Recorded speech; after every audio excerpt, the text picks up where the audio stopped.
Yeah! Now I'm in the blogosphere, now I'm in the Twitterverse. Fans get so immersed, but I'm a nerd forever. I'm the new Zuckerberg, and since my website, I've been cooking dough like a chef serving kilobytes. Used to be the basement, back at my mom's place. Build a... Bonjour. Salut Richard. Salut. Est-ce que tu peux te présenter s'il te plaît? Rapidement, donc Emmanuel de Saint-Bon, fondateur de Roxane Company.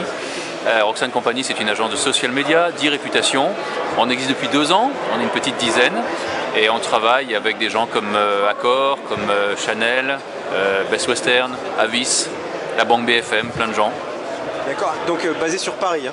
On est basé sur Paris, mais on a des clients à l'étranger, en Allemagne, en Asie. Principalement en France, bien sûr, mais on s'étend. Et donc aujourd'hui, là, tu sens vraiment une grosse volonté des grosses entreprises de s'investir dans le social media, malgré le retard qu'ils ont pris? Le retard, je ne sais pas, il y a une évidence, il y a de toute évidence un appel très très fort vers les réseaux sociaux, Facebook et Twitter en priorité.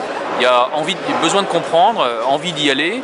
Nous, on est là pour expliquer, on est là pour permettre de tirer le meilleur parti des réseaux sociaux, soit en termes d'image, soit en termes de business. Et donc on délivre à la fois la partie conseil et la partie techno. D'accord. Et donc tu travailles sur qui? Tu me disais tout à l'heure, donc c'est beaucoup sur le e-tourisme, le luxe. On travaille essentiellement sur le luxe et sur le tourisme. Alors par exemple, on travaille avec une marque d'Accor qui s'appelle Accor Hotel. On a lancé récemment une opération sur Facebook avec une enquête à mener qui t'emmène dans différents pays et des indices à récupérer sur les différents espaces d'Accor. Et grâce à cette opération, on a pu véritablement créer une communauté très active de 10 000 fans en 10 jours. Ah oui, c'est international. International, ouais, sur plusieurs pays.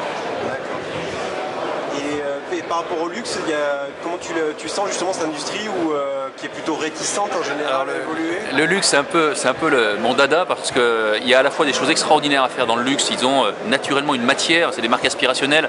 Donc pour faire du storytelling sur les réseaux sociaux, c'est nativement super. Et en même temps, c'est compliqué pour eux parce que le fait d'aller sur les réseaux sociaux, c'est d'accepter une forme de lâcher prise, c'est d'accepter l'altérité, la critique, et c'est pas très conforme à leurs habitudes de communication. Mais il y a beaucoup de leviers, beaucoup de potentiel avec le luxe. Il faut juste prendre le temps de bien expliquer les choses et certaines choses peuvent être tout à fait intéressantes. D'accord. Merci pour ces explications. Merci Richard, salut à tous.